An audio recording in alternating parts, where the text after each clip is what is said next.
Yang mana kali ini kita akan membahas tentang Armageddon ya. Judulnya memang Armageddon, menyeramkan ya, Armageddon, perang, tentang perang.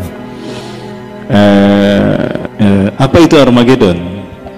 Rasulullah SAW tidak menyebutkan apa Armageddon sebetulnya, tidak menyebutkan kata Armageddon. Namun kata Armageddon ini menjadi sebutan dari para pengamat geopolitik akhir zaman dari kalangan para ulama mutaakhirin ya, yang moderat. Yang ada di dalam Rasulullah SAW sebutkan adalah tentang perang demi perang yang akan dihadapi oleh Imam Mahdi. Nah, Armageddon itu dikaitkan dengan satu wilayah yang menurut keyakinan para pengamat politik dunia, jika wilayah itu dikuasai dalam perang dunia ketiga, maka dia akan mengendalikan arah perang dunia ketiga dan bisa menguasai perang dunia ketiga. Nah, Armageddon ini diambil dari dua kata, dari kata Urah ya. Urah itu adalah satu bukit yang ada di wilayah Syam, Palestina, dan Magedah itu adalah lembahnya, Majidun.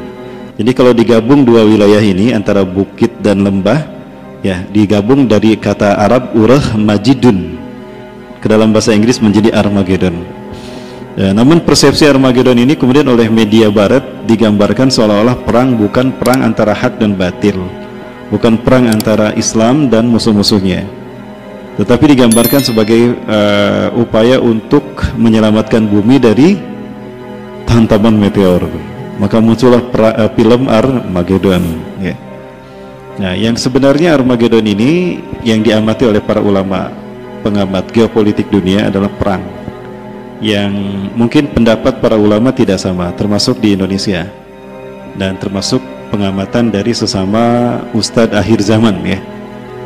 Perang demi perang ini sebetulnya bukanlah sesuatu yang diinginkan di dalam Islam. Islam tidak mengharapkan perang, sama sekali tidak mengharapkan perang.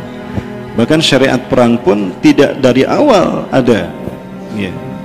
Perang dalam arti qital, jihad fisabilillah, itu ada belakangan setelah Rasulullah SAW hijrah ke Madinah dan kaum muslimin. Jadi di Mekah tidak ada perintah perang. Artinya Islam tidak mengharapkan perang. Walaupun ada hadis yang mengatakan, di dalam hadisnya Rasulullah SAW mengatakan, umirtu an uqatilan nas hatta yaqulu la ilaha illallah Muhammadur Rasulullah. Aku diperintahkan Allah untuk memerangi manusia sehingga mereka mengatakan la ilaha illallah Muhammadur Rasulullah ya. Fa idza fa'alu dzalika, apabila mereka sudah menyatakan la ilaha illallah Muhammadur Rasulullah, mengakui Allah sebagai Tuhannya, Muhammad sebagai nabi dan rasulnya, faqad asamu minni dima'uhum wa amwaluhum, sungguh telah terlindung dariku darah mereka dan harta mereka. Artinya haram kita mengambil harta orang Islam, orang yang sudah bersyahadat, dan haram kita mengucurkan darahnya illa bihaqqil Islam, kecuali dengan hak Islam ya. Apa maksudnya hak Islam? Islam punya hak dari harta kita, yaitu zakat ya. Ada zakat fitrah, zakat harta, itu hak Islam dari harta kita ya. Ada juga sedekah, ada juga wakaf, itu hak Islam. Hak Islam dari darah kita adalah memperjuangkan Islam sampai titik darah penghabisan ya. Itu hak Islam. Hisabuhum Allah, kata Rasulullah, hisab mereka terserah Allah. Nah, hadis ini menunjukkan bukan berarti ketika datang Rasulullah langsung berperang, tidak ya. Itu untuk menunjukkan penekanan bahwa betapa wajibnya manusia menerima dakwahnya Islam, dakwahnya Rasulullah SAW, yang artinya resikonya pada akhirnya nanti harus diperjuangkan walaupun harus dengan berperang. Jadi sekali lagi bahwa perang bukan perintah prioritas, bukan prioritas pertama, tapi itu adalah sebuah alternatif terakhir ketika musuh-musuh Islam menyerang Islam ya. Baik Bapak Ibu yang dirahmati Allah, kembali kepada Armageddon.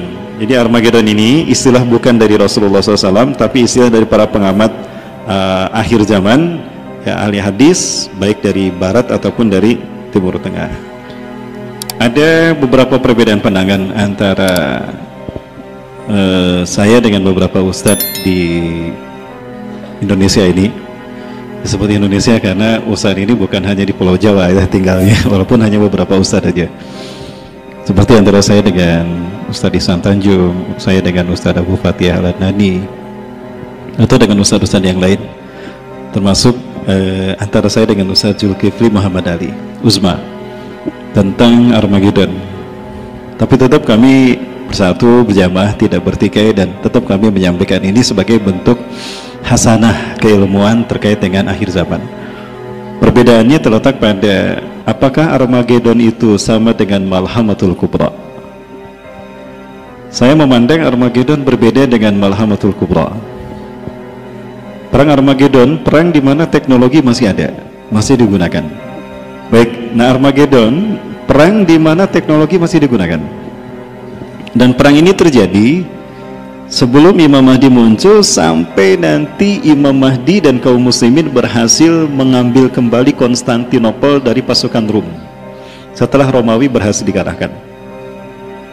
Nah, dan ini perangnya banyak, mulai dari agresi barat terhadap umat Islam di Suriah, yang mana itu dimulai dengan melemahnya kepemimpinan orang-orang Arab atas negara mereka masing-masing karena buruknya akidah mereka, yang kemudian umat merasa jera dan tidak mau lagi taat pada mereka, sehingga timbullah pemberontakan kepada penguasa yang zalim tadi. Hadis Rasulullah SAW terkait dengan akan munculnya pemimpin-pemimpin yang akan membawa petaka kepada bangsa Arab. Rasulullah SAW mengatakan dalam salah satu hadisnya dari Zainab binti Jahsyin, anna Nabi SAW istaiqadha min naumih, bahwasanya Nabi SAW terbangun dari tidurnya, wa huwa yaqul la ilaha illallah, tidak ada Tuhan selain Allah, wa inna lil arabi bin syarrin qad iktaraba, kecelakaan akan menimpa bangsa Arab, qad iktaraba, yang telah mendekat. Futihal yauma min rami Ya'juj wa Ma'juj mislah hadiyah, telah terbuka hari ini lubang Ya'juj Ma'juj sebesar ini. Rasulullah mengisyaratkan dengan tangannya biadil asrah.